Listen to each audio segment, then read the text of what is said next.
Olá, meu nome é Jéssica, sou estudante do doutorado em Design pela Universidade Federal de Pernambuco e hoje eu vou apresentar o trabalho da disciplina de teste com usuário, onde a gente fez uma análise estatística do trabalho que eu vou usar na minha tese, que foi a percepção emocional da acessibilidade em ambientes escolares por alunos com deficiência. E o nosso objetivo é ir além da conformidade técnica e explorar a experiência emocional e subjetiva dos alunos com deficiência em relação aos espaços escolares, né? Então, assim, compreender essa dimensão emocional acho que é crucial, sabe? Para criar ambientes verdadeiramente inclusivos e humanizados, que impactam diretamente na autonomia e no bem-estar desses estudantes, porque muitas vezes a gente visa na parte técnica e não vê essa parte emocional deles, como eles se sentem, né, diante do atual cenário dessas escolas públicas. Só para contextualizar o problema, né, nesse slide, estabelecemos pontos de partida da pesquisa, né? O contexto e o problema que buscam e abordam isso aqui, né? É fundamental reconhecer a importância, sabe, da acessibilidade e inclusão nos ambientes escolares. Contudo, a questão central que nos move foi como, de fato, os ambientes escolares influenciam as experiências emocionais dos alunos com deficiência, sabe? Identificamos uma lacuna significativa na literatura e nas práticas atuais. As avaliações técnicas de acessibilidade frequentemente se limitam aos aspectos físicos, como eu já falei anteriormente, né? Está sempre focada na norma, de verificar como estão os projetos dentro das normas, e deixa de lado a dimensão emocional da acessibilidade, né? Então, nesse estudo, a gente visa preencher essa lacuna, investigando as vivências emocionais dos alunos com deficiência em escolas do Recife. E para propor lá na frente, né, diretrizes que promovam um design arquitetônico verdadeiramente inclusivo e humanizado.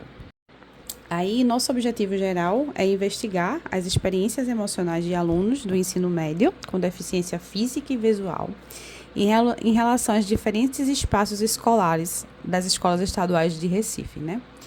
A fim de identificar diretrizes inclusivas e humanizadas para o projeto arquitetônico. Então, para alcançar essa meta, delineamos os seguintes objetivos específicos. O primeiro foi avaliar a experiência emocional em diversos ambientes escolares. O segundo, comparar as emoções percebidas em locais acessíveis e não acessíveis. O terceiro foi verificar se existe uma correlação entre o tipo de deficiência e o nível de conforto e acolhimento experienciado, tá? O quarto é empregar ferramentas como a escala Cansei para mapear essas respostas emocionais de forma sistemática. E, finalmente, levantar propostas concretas de melhoria com base nos dados coletados e analisados, não só com as análises da parte das normas, né, mas também com as emoções dos alunos com deficiência física e visual. Para conduzir o nosso estudo, seguimos um protocolo experimental, certo? Esquematizado nesse fluxograma que a gente apresenta aqui agora. O processo desdobrou em 6 etapas. A primeira foi a instrução, né? Nessa fase, apresentamos os objetivos do estudo ao participante, que eles assinam um termo de consentimento livre e de esclarecimento, que é o TCLE, e recebem um treinamento sobre como utilizar, né, essas ferramentas de coleta de dados, certo? Aí, segundo, vem a preparação. Durante essa etapa, a gente vai utilizar câmera, microfone, para registrar os dados não verbais, como expressões e frustrações, complementando autorelados com a emoção do registro, né, no caderno. A gente vai ficar observando isso aí. A terceira fase é a execução, que é a fase 1 do Cansei, que o objetivo principal da execução foi medir o impacto emocional. E aí, para isso, a gente utilizou um questionário baseado numa escala de 1 a 5, que gerou dados quantitativos, certo?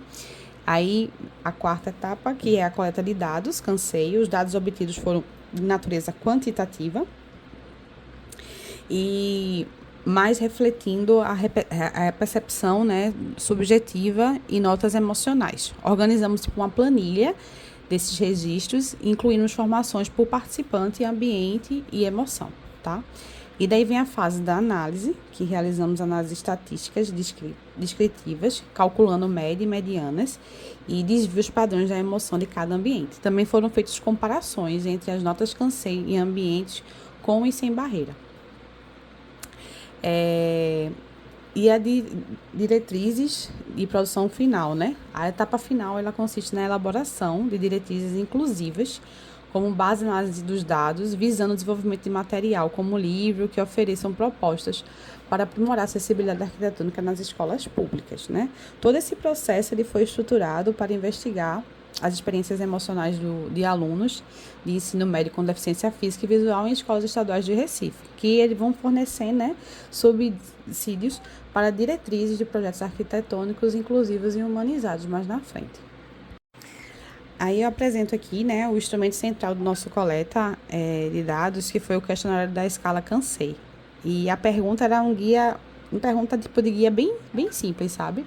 Tipo assim, como você se sente nos diferentes espaços das escolas? Então, para cada um dos 6 espaços escolares avaliados, que incluíam desde o acesso à escola até o refeitório, os participantes eles indicariam a intensidade de 5 emoções, né? Como a gente pode ver aqui, que é conforto, segurança, frustração, constrangimento e acolhimento. Então, eles utilizavam a escala Likert, né, de 1 a 5, onde 1 apresentava uma intensidade baixa ou negativa, né, emoção negativa, e 5 a intensidade alta,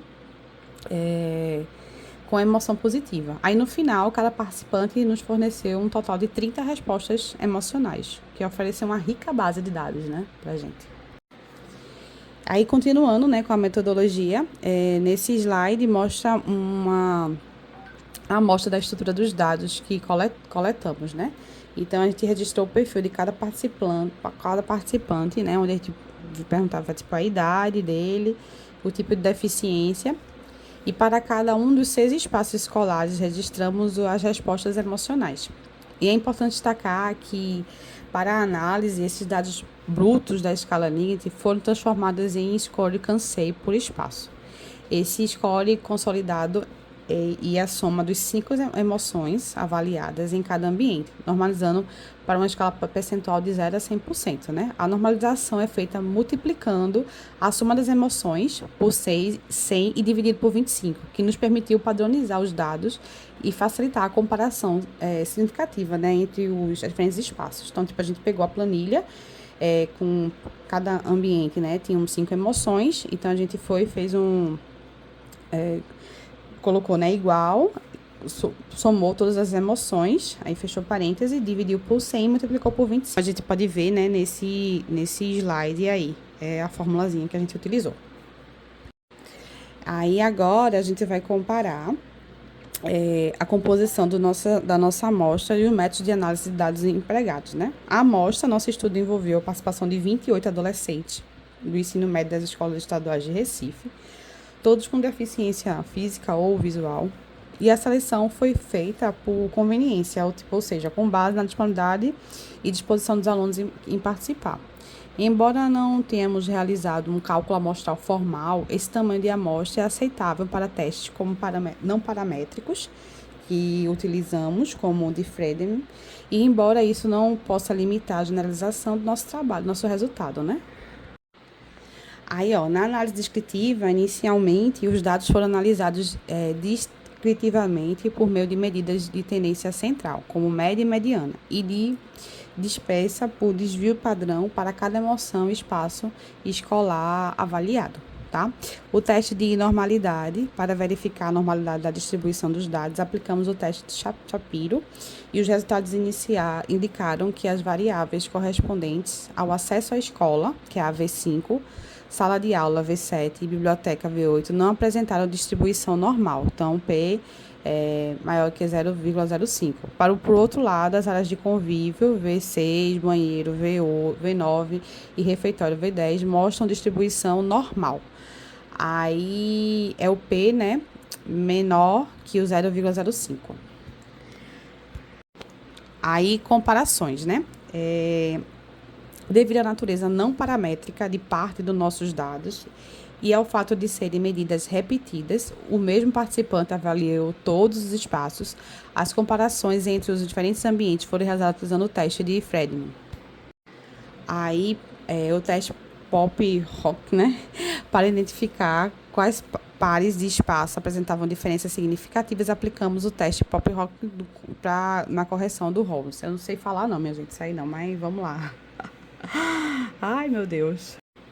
Aí chegamos nos resultados. A gente observa que na tabela estatística descritiva podemos ver a média, o desvio padrão e o resultado do teste de Shapiro para cada variável, do V6 ao V10, tá?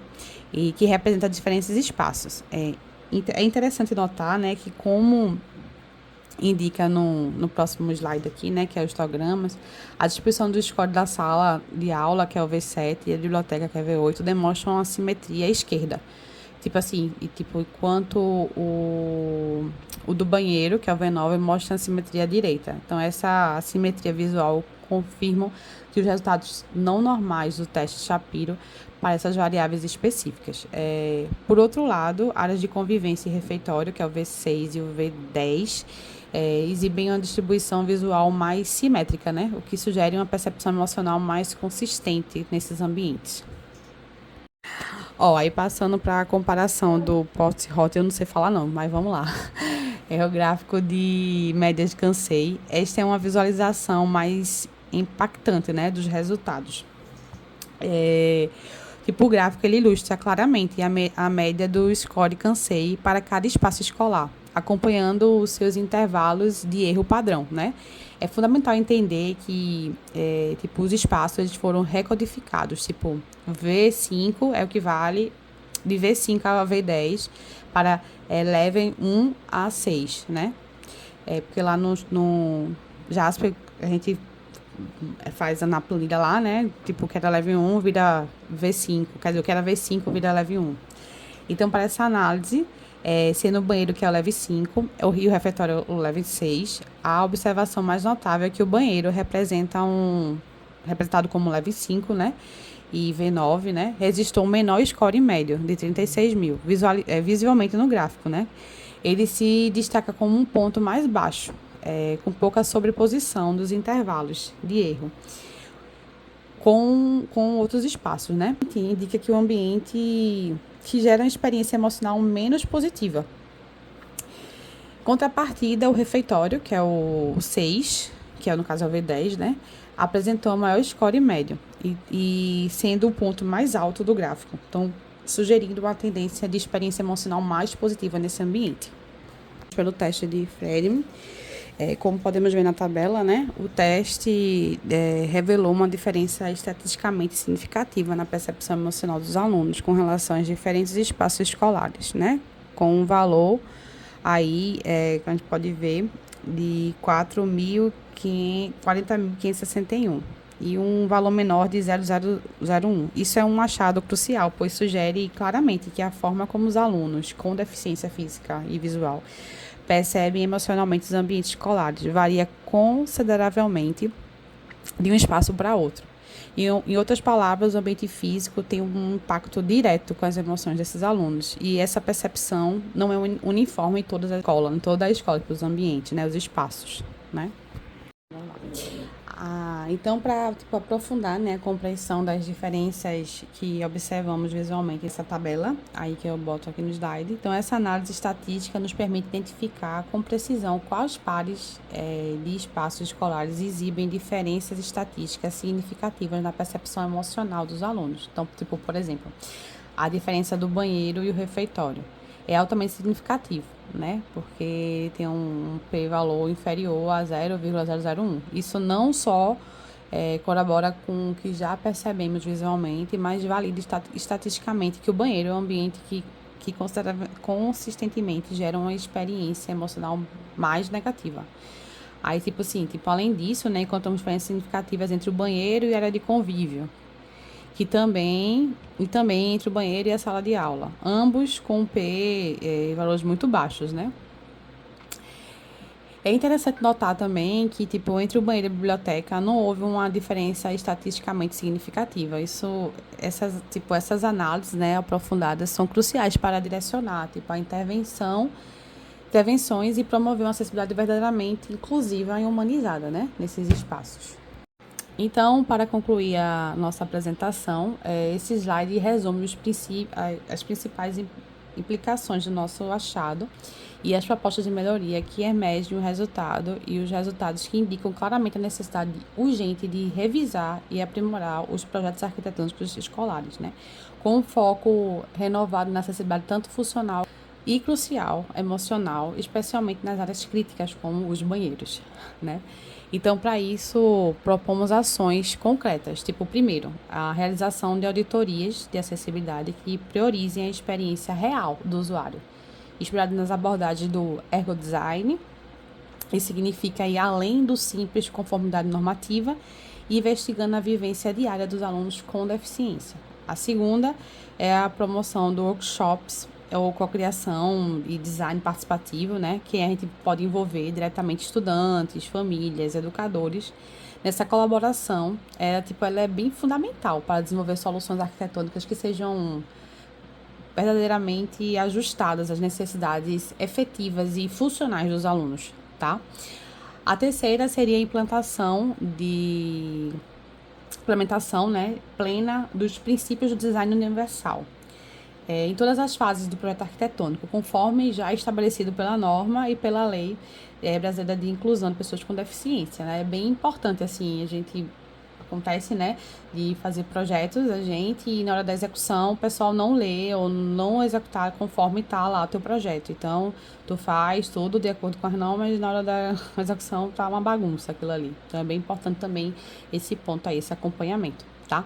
E por fim, a criação e execução de um programa de formação e sensibilização para toda a comunidade escolar. O objetivo é conscientizar sobre o profundo impacto que os ambientes escolares têm na inclusão, autonomia e bem-estar dos estudantes com deficiência. Aí só para concluir, né, tipo, a gente meio que acredita, né, ao adotar essas propostas, podemos transformar as escolas em espaços verdadeiramente inclusivos, acolhedores e que promovem o bem-estar emocional para todos os alunos.